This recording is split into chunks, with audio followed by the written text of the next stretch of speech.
శ్రీ రాహుల్ గాంధీ గారి భారత్ జోడో యాత్ర తెలంగాణలోకి ప్రవేశిస్తున్న శుభ సందర్భంగా ఇవే ఆర్థిక స్వాగతాలంటూ బీర్లా ఐలేరు నియోజకవర్గం కాంగ్రెస్ పార్టీ ఇన్ఛార్జ్ చెప్తున్నటువంటి మాట. అగో ఈయన బీజేపీలోకి పోతుండే అన్నారే,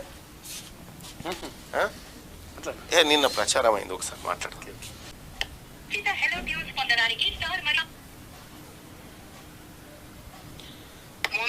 గుడ్ మార్నింగ్ అన్నగారు, ఎక్కడున్నారు?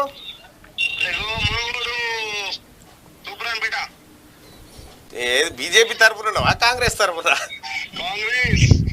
నువ్వు బీజేపీలోకి పోతున్నావు అంటారుగా, మళ్ళీ యాడ్ ఇచ్చినావు. నువ్వు లైవ్ లో ఉన్నావు పోతారా? కాంగ్రెస్ పార్టీ కన్న తల్లి, మనకి అవసరం. కాంగ్రెస్ పోయిన 30 ఏళ్ళ నుంచి ఏం చేసినా కాంగ్రెస్ చేస్తున్నాం కదా. అచ్చా, రేపు మళ్ళా మీ బాస్ కోమటిరెడ్డి వెంకటరెడ్డి పోతాడు అనుకో.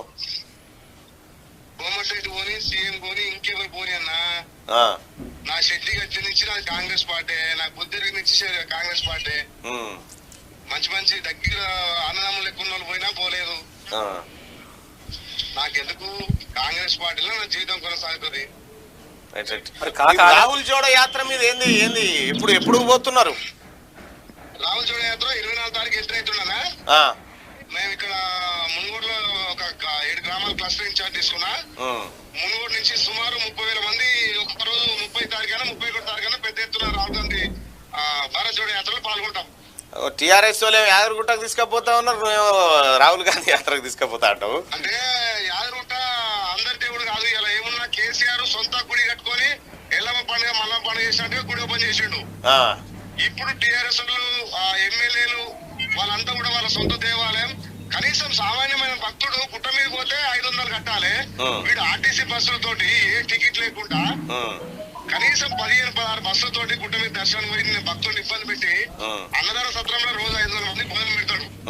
వీడు 1500 మందికి భోజనాలు పెట్టించి ఉచిత భోజనాలు పెట్టి ఉచిత దర్శనం చేయించి ఇలా ఓట్లను పర్లనుకున్నట్టుగా ఇంటింటి తిరిగి 1000 రూపాయలు ఇచ్చి మందు పెట్టి ఆర్టీసీ బస్సులో తెస్తే ప్రజాస్వామ్యం ఉంది. ఆ ప్రజాస్వామ్యాన్ని పూర్తిగా కొని చేస్తున్న జీవన్ రెడ్డి అయితే మరి ఎమ్మెల్యే నాలే మరి ఇంకేమైనా పశువు ఆడాలి. ఇంత అభిమానంగా నా ఊర్లు బస్సులు తీసుకుని చరిత్ర ఓట్లు ఎందుకు మరి వాళ్ళే డబ్బలు వేసుకుంటే అయిపోతుంది కదా. ఏమంటున్నారు మరి మునుగోడు ప్రజలు? మీరు ఇన్ఛార్జ్ ఉన్న ఏరియాలో కేసీఆర్ ను గోరి కట్టమంటున్నారు. కేసీఆర్ అహంకారానికి ఇలా ఎలక్షన్ జరుగుతుంది. కేసీఆర్ ను గోరి కట్టుడు ఓకే, కానీ మరి మీ అభ్యర్థిని కుర్చీ మీద ఎక్కిస్తారా?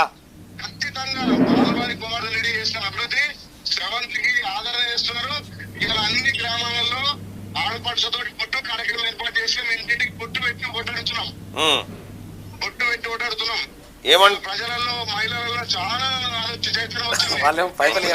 ఎలక్షన్ అప్పుడు వస్తారు, ఎలక్షన్ లేనప్పుడు ఇలా 3 ఎలక్షన్ వచ్చాయి కాబట్టి కేసీఆర్ బస్సులు పెడుతున్నాడు, కేసీఆర్ యాత్రలు వస్తున్నాడు, కేసీఆర్ మందు వస్తాడు, కేసీఆర్ పైసలు వస్తాడు. కేసీఆర్ కు తెలంగాణ ప్రజలంటే మొత్తం 3 మంది ప్రజలు చేసింది కాబట్టి ప్రతి గ్రామంలో బ్లడ్ షాపులు పెట్టి అదేనా పూర్ణ కంచాల 30,000 పొలాలు మొత్తం జీవితాలు నాశనం చేశాడు. ఇలా తాగుబోతున్న తెలంగాణ ఇచ్చింది. ఎదురు బ్లడ్ షాప్ ఉంటే పోలీసులు ఎత్తుకపోయింది.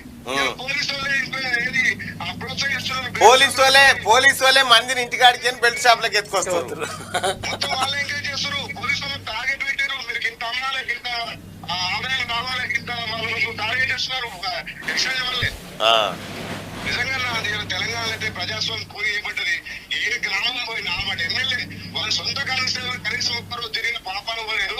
ఆ జీవనానికి సిగ్గు లేకుండా ఈ మల్కాపురము, అల్లాపురము, తూప్రాన్పేట బస్సులు కట్టి తీసుకుపోయి చరిత్ర దీవించాలని తీసుకుపోయి ఓటేయించి కేసీఆర్ కోటేమని కార్ కోటేమని చెప్పడం అయితే ఇది ప్రజాస్వామ్యాన్ని కూలి చేయడమేనా?